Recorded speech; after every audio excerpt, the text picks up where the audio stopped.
సరే పేద కుటుంబం అయితే అయింది అనుకుందామా.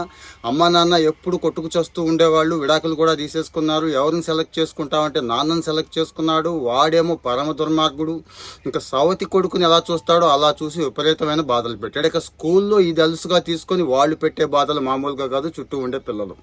ఇది నుంచి బయటపడడం కోసం వీడియో గేమ్స్లోకి ఎంటర్ అయ్యాడండి. ఆడాడు అది ఏ స్థాయికి వెళ్ళాడంటే వీడియో గేమ్స్ తయారు చేసి అమ్మడం మొదలెట్టాడు. అప్పుడే ఒక ప్లాన్ అనుకున్నాడు. అమ్మ ఎలాగూ అమెరికా ఉంది కదా, కెనడా వెళితే అక్కడి నుంచి అమెరికా వెళ్ళిపోవడం ఈజీ అవుద్దని చెప్పి కెనడా ప్లాన్ చేశాడు. అక్కడికి వెళ్ళాక డబ్బులు ఏమైనా ఉంటాయా, సీట్ అయితే సంపాదించాడు. కానీ ఒక రూమ్ని క్లబ్గా మార్చేసి అందరికీ అద్దెకిచ్చి డబ్బు సంపాదించడం మొదలెట్టాడు.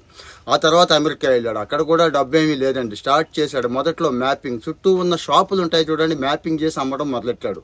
ఇప్పుడు గూగుల్ మ్యాప్స్ అన్నట్టు. ఇక తర్వాత ఒక మన ఇప్పుడు పేటిఎం లాంటి కంపెనీ ఉందో చూడండి, అవి స్టార్ట్ చేశాడు. ఇక్కడ ఇప్పుడు స్పేస్ ఎక్, టెక్స్లా, ఇంకా బోరింగ్ కంపెనీ ఎన్ని ఉన్నాయో మీకు